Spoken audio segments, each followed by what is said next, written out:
Hello बच्चों, welcome back to my channel. कैसे हैं आप सब लोग। आज की वीडियो में आप लोग के लिए यूपी एससी का जो आप लोग का ऑडिटर या फिर असिस्टेंट अकाउंटेंट की वैकेंसी आई है, उसके लिए मैं आप लोग को प्रिपरेशन करा रही थी। जो कॉमर्स से रिलेटेड क्वेश्चन आप लोग के आएंगे उसके बारे में। इससे पहले मैंने इस वीडियो अपलोड करी थी, उसकी एक अलग से चैनल पर प्लेलिस्ट मैंने बना दी है, जिसमें आपको सारी वीडियो एक साथ मिल जाएंगी जो आगे भी आएंगी। उसका लिंक मैं डिस्क्रिप्शन में दे दूंगी, देख लीजिएगा। काफी अच्छे क्वेश्चन होंगे और आगे भी काफी अच्छे क्वेश्चन ही आएंगे। आइए वीडियो को शुरू करते हैं। लेकिन शुरू करने से पहले जिन बच्चों ने सब्सक्राइब नहीं किया है, सब्सक्राइब कर लीजिए। वीडियो अच्छी लगेगी तो लाइक भी कर दीजिएगा और फ्रेंड्स तक वीडियो को शेयर भी कर दीजिएगा। आइए शुरू करते हैं। फर्स्ट क्वेश्चन लेते हैं। पुस्तकालय का मुख्य क्या क्या होता है। The primary functions of the bookkeeping is to. यहाँ आपसे क्वेश्चन ने पूछा है, जो बुक कीपिंग होती है उसका प्राइमरी फंक्शन क्या होता है। Designing the system of recording the transaction, इन दोनों के अभिलेखन की प्रणाली तैयार करना। Assigning the responsibility to accountant, लेखाकार को जिम्मेदारी सौंपना। रिकॉर्डिंग ऑफ फाइनेंशियल डेटा, वित्तीय समूहों का अभिलेखन करना। या फिर क्लासिफाइंग द रिकॉर्डेड डाटा, अभिलेखित समूहों का वर्गीकरण करना। तो क्वेश्चन कह रहा है कि जो बुक कीपिंग होती है, पुस्तकालन होता है, उसका मेन काम क्या रहता है या मुख्य कार्य क्या होता है। तो पुस्तकालन का कार्य क्या हो जाता है। वैसे तो आपको पता ही है कि जो वित्तीय लेन देन होते हैं, फाइनेंशियल ट्रांजेक्शंस होते हैं, उनका लेखा रखना होता है। तो नियमानुसार क्रमबद्ध रूप से क्रोनोलॉजिकल ऑर्डर में हम उसका लेखा रखते हैं। तो यहाँ पर इसके कार्यों की अगर हम बात करते हैं तो सबसे पहले हो जाता है जो जर्नल होता है और जो उसकी सहायक बहियां या फिर जो उसकी जो और बुक्स तैयार की जाती हैं, जो अकाउंट्स तैयार किए जाते हैं, उनको बनाना। उसके बाद होता है जो लेजर होता है, उसमें पोस्टिंग की जाती है, खतौनी की जाती है। उसके बाद जो खाते होते हैं उसका शेष निकाला जाता है, बैलेंस निकाला जाता है। तो यहाँ पर मुख्य कार्य क्या हो जाता है कि वित्तीय समूहों का अभिलेखन करना, रिकॉर्डिंग ऑफ फाइनेंशियल डाटा। एक आंसर हो जाएगा हमारा ऑप्शन सी। नेक्स्ट क्वेश्चन है, एक व्यापारी अपने लाभ का 20% भाग सामान्य संचय में अंतरित करता है, ऐसा वह किस अवधारणा के आधार पर करता है। A trader transfers 20% of his profit to general reserve on the basis of which concept he does so. इस क्वेश्चन में क्या रहता है कि जो आपको मैंने पढ़ाए थे अकाउंटिंग कॉन्सेप्ट, वो तो आपका बेस था कि क्या होते हैं, लेकिन जो क्वेश्चंस आपके आते हैं वो इस तरह से ही पूछेगा। जैसे यहाँ पर क्वेश्चन में आपसे पूछा है कि ट्रांसफर कर रहा है अपने प्रॉफिट का 20% जनरल रिजर्व में, तो ये कौन से कॉन्सेप्ट पर बेसिस कर रहा है। तो क्या कर रहा है, जनरल रिजर्व में ट्रांसफर करके प्रोविजन ही तो कर रहा है एक तरह से, कि भविष्य में उसकी अगर कोई लायबिलिटी आ जाती है, कोई हानि हो रही है, लॉसेस हो रहे हैं, तो उसके पास ऑलरेडी जनरल रिजर्व में कुछ अमाउंट होगा कि वो आसानी से उससे कवर कर सकता है। तो कौन सी अवधारणा है। कॉन्सेप्ट ऑफ कन्वर्टिज्म, रूढ़िवादिता की अवधारणा। कॉन्सेप्ट ऑफ यूनिफॉर्मिटी, एकरूपता की अवधारणा। रियलाइजेशन कॉन्सेप्ट, वसूली की अवधारणा। या फिर मनी मेजरमेंट कॉन्सेप्ट, मुद्रा मापन की अवधारणा। ये सारे कॉन्सेप्ट क्या होते हैं, इन पे एक अलग से वीडियो में ला चुकी हूँ, बना चुकी हूँ पहले ही, तो आपको प्लेलिस्ट में मिल जाएगी वो डिटेल में, जहाँ पर मैंने सारे कॉन्सेप्ट को आपको पढ़ाया हुआ है। तो ये कौन सी अवधारणा होती है, तो मैंने आप लोग को एक अवधारणा पढ़ाई थी कि वर्तमान के लाभों से ज्यादा हम ये देखें कि जो भविष्य में हमारी हानियां होने वाली हैं उसका हमें प्रावधान करना चाहिए, उसका हमें प्रोविजन करना चाहिए। तो ये कौन सी अवधारणा थी, ये आपका था कॉन्सेप्ट ऑफ कन्वर्टिज्म, रूढ़िवादिता की अवधारणा थी। तो यहाँ पर करेक्ट आंसर क्या हो जाएगा हमारा ऑप्शन ए। इसमें एक लाइन हमेशा ध्यान में रखिएगा, जो रूढ़िवादिता की या फिर सतर्कता की भी अवधारणा कहलाती है ये, कि लाभ की आशा न करें और सभी संबद्ध दायित्वों का प्रावधान करें कि फ्यूचर में क्या प्रॉफिट होगा। इससे ज्यादा हमें ये इंपॉर्टेंट होता है देखना कि जो हमारे हानियां हो सकते हैं, लॉसेस हो सकते हैं, उनको हम पहले से प्रोविजन करके रखें, जिससे कि हमारे लिए आगे कोई प्रॉब्लम ना क्रिएट हो। नेक्स्ट क्वेश्चन है, transactions recorded on the basis of dual aspect concept is called. द्विपक्षीय अवधारणा पर आधारित व्यवहारों के लेखा करने की प्रणाली कहलाती है। सिंगल एंट्री सिस्टम, इकहरा लेखा प्रणाली। डबल एंट्री सिस्टम, दोहरा लेखा प्रणाली। डबल अकाउंट सिस्टम, दोहरा खाता प्रणाली। नन ऑफ द अबव में से कोई नहीं। काफी सिंपल सा क्वेश्चन है, द्विपक्षीय अवधारणा पर आधारित है, लेकिन कंफ्यूजन कहाँ पर आ जाती है, कंफ्यूजन ये हो जाती है कि डबल एंट्री सिस्टम है कि डबल अकाउंट सिस्टम है। हमने पढ़ा तो इसके बारे में बहुत है, लेकिन जब आंसर लगाने की बात आती है और एग्जाम में इसका क्वेश्चन आता है, वहां पर हम कंफ्यूज हो जाते हैं। आप BOC में कंफ्यूज हो जाएंगे कि करेक्ट आंसर कौन सा होगा। तो यहाँ पर जब द्विपक्षीय अवधारणा की हम बात कर रहे हैं तो करेक्ट आंसर हमारा दोहरा लेखा प्रणाली होती है, डबल एंट्री सिस्टम होता है कि हम एंट्रीज डबल करते हैं। तो करेक्ट आंसर क्या होगा हमारा ऑप्शन बी। नेक्स्ट क्वेश्चन है, AS3 इज रिलेटेड टू। लेखा मानक AS3 संबंधित है। अकॉर्डिंग स्टैंडर्ड से रिलेटेड क्वेश्चन जरूर पूछता है, इससे एक अलग से सेपरेट वीडियो में भी मैं बना दूंगी, जिसमें सारे अकॉर्डिंग स्टैंडर्ड से रिलेटेड या जो इंपॉर्टेंट है एग्जाम में पूछे जाते हैं, एक अलग से आपकी वीडियो आएगी इस पर। यहाँ पर क्वेश्चन में जो S3 के बारे में पूछा है, कैश फ्लो स्टेटमेंट, रोकड़ प्रवाह विवरण, फंड फ्लो स्टेटमेंट, कोष प्रवाह विवरण, अकाउंटिंग फॉर डिप्रिसिएशन, राजकीय लेखांकन, नन ऑफ दीज, इनमें से कोई नहीं।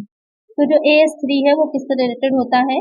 जो कैश फ्लो स्टेटमेंट बनता है, आपने मैनेजमेंट अकाउंटिंग पढ़ी होगी बीकॉम में, तो मैनेजमेंट अकाउंटिंग में हम कैश फ्लो स्टेटमेंट बनाते हैं, जिसमें हम जितने भी कैश से रिलेटेड जो भी हमारे ट्रांजेक्शन सिर्फ कैश में हुए होते हैं उनको ही दिखाया जाता है। कैश इनफ्लो है, आउटफ्लो है, 3 तरह की एक्टिविटीज होती हैं उसमें, आपकी ऑपरेटिंग हो जाती है, फाइनेंशियल हो जाती है, इन्वेस्टिंग हो जाती है। तो यहाँ पर कैश फ्लो स्टेटमेंट जो है वो अकॉर्डिंग स्टैंडर्ड 3 से रिलेटेड है। तो एक आंसर होगा हमारा ऑप्शन ए। नेक्स्ट क्वेश्चन है, when accounting standard board of India is constituted, Bharat में लेखांकन मानक बोर्ड का गठन कब हुआ था? 1969, 1977, 1918, 2007। क्वेश्चन में कह रहा है कि जो इंडिया है, इंडिया में जो एक तो आपके अंतर्राष्ट्रीय लेवल के होते हैं और एक हो जाते हैं जो भारत में लेखांकन मानक बनाए गए हैं, तो उसके लिए एक बोर्ड का गठन किया गया था, बोर्ड बना था। वो बोर्ड कब बनाया गया था? वो बोर्ड बनाया गया था 1977 में। इसको शॉर्ट में IAS भी बोलते हैं, इंडियन अकाउंटिंग स्टैंडर्ड बोर्ड। तो ध्यान में रखिएगा। तो यहाँ पर एक आंसर हो जाएगा ऑप्शन बी। नेक्स्ट क्वेश्चन है, when a business is purchased, any amount paid in excess of the total of assets minus the liabilities taken is called। जब किसी व्यवसाय को क्रय किया जाता है तो लिए गए दायित्वों को घटाने के बाद जो बची कुल संपत्तियों के मूल्य से अधिक भुगतान की राशि होती है उसे क्या कहा जाता है? शेयर प्रीमियम, अंश अधिमूल्य, गुडविल, ख्याति, कैपिटल एम्प्लॉयड, विनियोजित पूंजी, वर्किंग कैपिटल, कार्यशील पूंजी। तो क्वेश्चन यहाँ पे कह रहा है कि जब आपने पढ़ा होगा व्यवसाय के कॉर्पोरेट अकाउंटिंग में आपने पढ़ा होगा कि जो बिजनेस होता है उसको परचेज किया जा सकता है, तो जो टोटल एसेट्स होती हैं उन टोटल एसेट्स में से जो भी लायबिलिटीज होती हैं उसको लेस कर देते हैं और उसके बाद घटाने के बाद जो अधिक भुगतान की राशि आ रही है, जो हमने अधिक भुगतान किया है, तो उसका मूल्य क्या कहलाता है? सिंपल से समझ लीजिए कि जो भी ऐसे हमने जो भी भुगतान किया है, जो भी क्रय मूल्य दिया होता है, परचेजिंग प्राइस दिया होता है, जितनी एसेट्स हमको मिल रही होती हैं उससे जो अधिक अगर हम मूल्य दे रहे हैं तो अधिक मूल्य हम किस लिए दे रहे हैं, वो चीज क्या कहलाती है? वो हो जाती है हमारी गुडविल या फिर ख्याति बोला जाता है। तो वहाँ पर करेक्ट आंसर है हमारा ऑप्शन बी। ख्याति क्या होती है, गुडविल क्या होती है? तो आपने देखा होगा कि गुडविल वैसे कई टाइप की होती है, आपने पढ़ाई होगा फाइनेंशियल अकाउंटिंग में। तो ख्याति क्या होती है? तो अगर हम बात करें अकाउंटिंग में तो ख्याति तो एक आदर्श संपत्ति है, एक इनटैंगिबल एसेट होती है। लेकिन अगर हम वैसे बात करें सिंपल सी लैंग्वेज में अगर हम कहें तो ख्याति हो जाती है कि किसी व्यवसाय की, किसी बिजनेस की क्या साख है मार्केट में, क्या जगह है, कितना वो प्रसिद्ध है, कितना लोग उसको कितना ज्यादा कस्टमर्स उसको बिलीव करते हैं, वही उसकी क्या कहलाती है? गुडविल कहलाती है। ऐसे बहुत से डॉक्टर्स फेमस होते हैं, तो वो डॉक्टर जिस भी जगह पर अपना क्लिनिक खोलेंगे या जिस भी हॉस्पिटल्स में जाएंगे ऑटोमेटिक जो पेशेंट होते हैं वहां पर चले जाते हैं। इसी तरह ये रहता है कि जो लॉयर होते हैं तो बहुत से ऐसे जो गुडविल होती है बहुत डिपेंड करती, कभी कभी व्यक्ति से जुड़ी हुई होती है, कभी कभी जगह से जुड़ी हुई होती है। तो कुछ जगहें बहुत फेमस हो जाती हैं तो वहां पर अगर आपने अपनी कोई शॉप खोली है तो ऑटोमेटिक होता है कि हाँ वो बहुत ज्यादा चलेगी। तो वो डिपेंड करता है, अलग अलग स्वभाव की होती है, अलग अलग नेचर की होती है गुडविल। तो यहाँ पर करेक्ट आंसर क्या हो जाएगा हमारा? Option B. नेक्स्ट क्वेश्चन है, which of the following account is the personal account? निम्नलिखित में से कौन सा खाता एक व्यक्तिगत खाता है? तो यहाँ पे कुछ अकाउंट्स दे रखे हैं, आपको बताना है कि पर्सनल अकाउंट कौन सा है। Joint account, bank account, prepaid rent account, all of the above. यानी कि आहरण खाता, बैंक खाता, पूर्वदत्त किराया खाता या फिर तो सभी। तो अगर हम बात करें अकाउंट की तो तीन टाइप्स के होते हैं आपके, पर्सनल और नॉमिनल। यहाँ पर जो क्वेश्चन में कह रहा है कि कौन सा पर्सनल अकाउंट है, तो बैंक अकाउंट भी पर्सनल होता है, बैंक अकाउंट भी पर्सनल होता है और प्रीपेड रेंट अकाउंट भी आपका क्या हो जाता है? पर्सनल अकाउंट होता है। तो यहाँ पर करेक्ट आंसर क्या हो जाएगा हमारा? Option D, all of the above. ये तीनों ही अकाउंट आपके पर्सनल अकाउंट है। नेक्स्ट क्वेश्चन है, दोहरा लेखा प्रणाली का प्रतिपादन किया था। Double entry system was propounded by Carter, Pickers, Malthus, Lucas Pacioli. तो जो डबल एंट्री सिस्टम था ये किसने बनाया था या किसके द्वारा इसका प्रतिपादन किया गया था? तो 1494 में इटली के एक निवासी थे लूकस पैसियोली, उन्हें पुस्तकालन जो है उसका जनक कहा जाता है। तो यहाँ पर जो दोहरा लेखा प्रणाली थी उसका भी प्रतिपादन लूकस पैसियोली ने ही किया था। कब किया था? 1494 में। ये कहाँ के रहने वाले थे? इटली के रहने वाले थे। एक आंसर हो जाएगा हमारा ऑप्शन डी। नेक्स्ट क्वेश्चन है, the only item that is not recorded in the books of account is. लेखा पुस्तकों में न दर्ज किया जाने वाला एकमात्र मद कौन सी है। यहाँ पर आपको बताना है कि जिन्हें आप लेखा पुस्तकों में जो अकाउंट्स बनाएंगे नहीं दिखाएंगे वो कौन सा आइटम होगा। Goodwill, special discount, trade discount, cash discount. तो गुडविल को भी दिखाया जाता है, स्पेशल डिस्काउंट को भी और कैश डिस्काउंट को भी, लेकिन जो ट्रेड डिस्काउंट होता है उसको हम नहीं दिखाते, बल्कि जो सूची मूल्य होता है उसमें से उसको हम लेस कर देते हैं। तो बुक्स जो है होती है हमारी जो एंट्रीज हम कर रहे हैं वहां पर नहीं दिखाते। तो इसका आंसर होगा हमारा ऑप्शन सी। नेक्स्ट क्वेश्चन है, when subsidiary books are maintained, the entry for special discounts to customers is done in। जब सहायक बहियां रखी जाती हैं तब ग्राहकों को विशेष छूट की प्रविष्टि की जाती है। यानी कि जब आप जो सब्सिडरी बुक्स होती हैं, यानी जर्नल के साथ साथ जब जैसे परचेज बुक है, सेल्स बुक है, परचेज रिटर्न है, सेल्स रिटर्न है, ये सारी बुक्स भी बना रहे हैं, तो वहां पर जो कस्टमर्स है उनको जो छूट दी जा रही है उसकी प्रविष्टि कहाँ पर करेंगे, या जो उनको डिस्काउंट्स दिया जा रहा है उसको आप कहाँ पर दिखाते हैं, जर्नल में, सेल्स बुक में, कैश बुक में, नन ऑफ दीज। तो छूट की राशि को हम कहाँ दिखाते हैं, जो हमने जर्नल बनाया होता है वहां पर हम इसको दिखाते हैं। एक आंसर हो जाएगा ऑप्शन ए। नेक्स्ट क्वेश्चन है, the return of goods by customer is debited to. किसी ग्राहक द्वारा वापस किए गए माल को डेबिट किया जाता है सेल्स रिटर्न अकाउंट, विक्रय वापसी खाते में, कस्टमर्स अकाउंट ग्राहक के खाते में, परचेज अकाउंट क्रय खाते में, स्टॉक अकाउंट स्टॉक खाते में। तो जो कोई ग्राहक है, किसी ने माल को जो है क्रय किया था लेकिन अब उसको रिटर्न कर दिया है, तो उसके द्वारा रिटर्न जो माल होता है उसको आप कहाँ पर डेबिट करते हैं, किस अकाउंट में डेबिट करते हैं। तो इसको किया जाएगा जो सेल्स रिटर्न अकाउंट है, विक्रय वापसी खाता है, क्योंकि आपने जो सब्सिडरी बुक्स है उसको भी प्रिपेयर किया है, बनाया है, इसीलिए आप उसको विक्रय वापसी खाते में दिखाएंगे, सेल्स रिटर्न अकाउंट में दिखाएंगे। तो करेक्ट आंसर हो जाएगा ऑप्शन ए।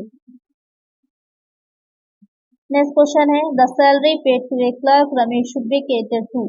एक लिपिक रमेश को भुगतान किए गए वेतन को क्रेडिट किया जाना चाहिए।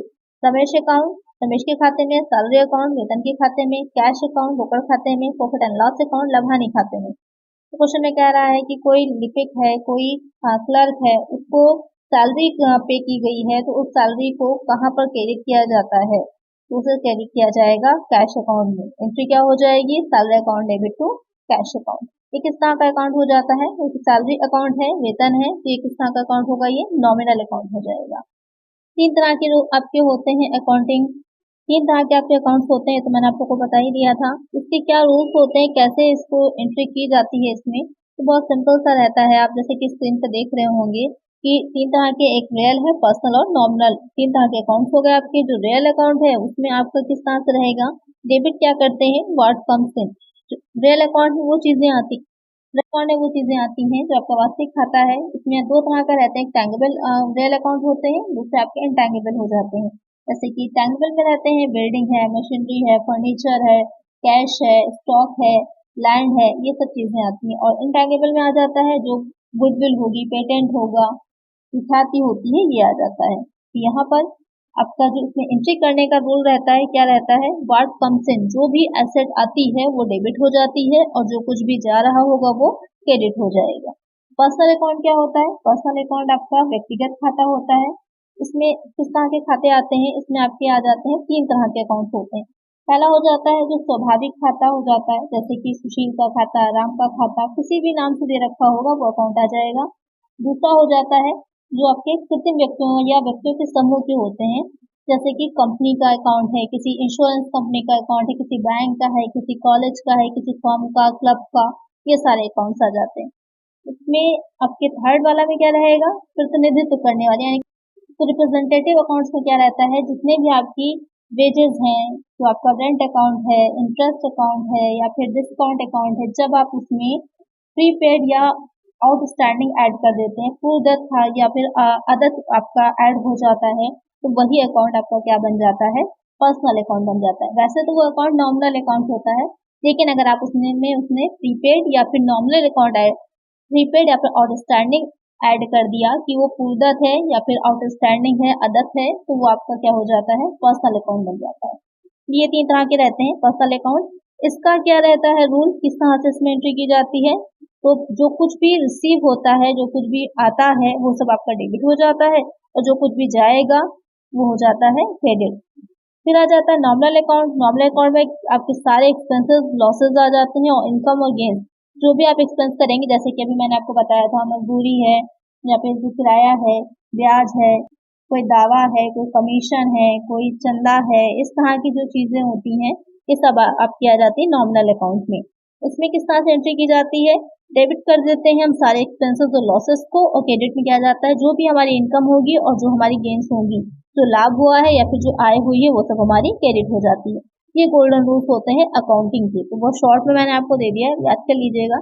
ऐसे एडेड क्वेश्चन आता है तो पहले ये समझ लीजिए कि वो आपको कौन से अकाउंट में जा रहा है, उसी के अकॉर्डिंग आपकी एंट्री हो जाएगी। जैसे कि यहाँ पर क्वेश्चन में आपके था कि जो वेतन उसको दिया गया था, यानी कि सैलरी का पे किया गया था, तो सैलरी कौन से अकाउंट थी, वो नॉमिनल अकाउंट हो गई। तो वहां पर आपका क्या क्रेडिट किया जाएगा, क्रेडिट आपका हो जाएगा कैश। तो करेक्ट आंसर हो जाएगा हमारा ऑप्शन सी। एंट्री क्या होगी, salary account debit to cash account. Next question है, a journal entry in which two or more accounts are debited credited is known as। एक जर्नल प्रविष्टि जिसमें दो या दो से अधिक खाते डेबिट क्रेडिट किए जाते हैं वो कहलाती है double entry, multi entry, additional entry, compound entry. यानी कि जब आप एक ही एंट्री कर रहे हैं उसमें दो या दो से अधिक आपके जो अकाउंट्स हैं उसको आप डेबिट या क्रेडिट कर रहे हैं, तो एंट्री क्या होगी, वो हो जाती है हमारी कंपाउंड एंट्री या फिर संयुक्त प्रविष्टि। या अब इसमें अगर एक अकाउंट डेबिट है, दो तीन अकाउंट क्रेडिट हो जाएंगे, या फिर आपके डेबिट में तीन चार अकाउंट्स होंगे और क्रेडिट में एक ही अकाउंट हो जाएगा। तो यहाँ पर एक आंसर हो जाएगा हमारा ऑप्शन डी। नेक्स्ट क्वेश्चन है, transferring entries from journal to ledger account is commonly known as. रोजनामचे से खातों में स्थानांतरण को सामान्यतः कहा जाता है। यानी कि जब आपने जो जर्नल बनाया है उससे जब आप लेजर में एंट्रीज को ट्रांसफर करते हैं तो उसको क्या कहा जाता है, रिकॉर्डिंग, ट्रांसफरिंग, पोस्टिंग, एंटरिंग। तो इसको क्या कहा जाता है, एंटरिंग तो हो जाती है जो आप जर्नल में जब लिख रहे होते हैं, पोस्टिंग कहा जाता है जब आप जर्नल से लेजर में ट्रांसफर कर रहे होते हैं, उसे खतौनी हिंदी में कहते हैं, और पोस्टिंग कहलाता है। तो करेक्ट आंसर हो जाएगा हमारा ऑप्शन सी। नेक्स्ट क्वेश्चन है, journal is a book of. Journal एक पुस्तक है। फर्स्ट एंट्री पहली प्रविष्टि की, ओरिजिनल एंट्री मूल प्रविष्टि की, डेट वाइज एंट्री तिथिवार प्रविष्टि की, ऑल ऑफ द अबव उपयुक्त सभी की। तो जर्नल किस तरह की बुक है, फर्स्ट एंट्री की भी है, करेक्ट है। सबसे पहले हम जर्नल में ही एंट्री करते हैं, ओरिजिनल एंट्री मूल प्रविष्टि भी जर्नल में होती है, डेट वाइज भी हम इसमें जर्नल में ही एंट्री करते हैं। तो तीनों ही ऑप्शन आपके करेक्ट हो जाएंगे। तो एक आंसर होगा हमारा option D, all of the above. Next question है, खातों का संबंध आय, व्यय, लाभ और हानि से है उसे कहते हैं accounts related to income, expenses, profit and losses is called dash. Real account, nominal account, personal account, none of these. तो क्वेश्चन में आपसे कह रहा है कि वो खाते जिनमें आय, व्यय या लाभ और हानि से रिलेटेड आपके एंट्रीज की जाती हैं या अकाउंट्स बनाए जाते हैं वो क्या कहलाते हैं। तो आप लोग मुझे इसका आंसर कमेंट करिएगा कि इसका सही आंसर क्या है, ये किस तरह का अकाउंट होता है। आज की वीडियो में इतना ही। आई होप आपको वीडियो अच्छी लगी होगी, क्वेश्चंस अच्छे लगे होंगे, अकाउंटिंग के रूल्स आपको अच्छे समझ में आ गए होंगे। मिलते हैं नेक्स्ट वीडियो में कुछ और नए क्वेश्चंस के साथ। अगर वीडियो अच्छी लगी है तो लाइक कर दीजिएगा, चैनल पर नए तो सब्सक्राइब कर लीजिएगा और फ्रेंड्स आप वीडियो को शेयर कर दीजिएगा। मिलते हैं नेक्स्ट वीडियो में। Thank you.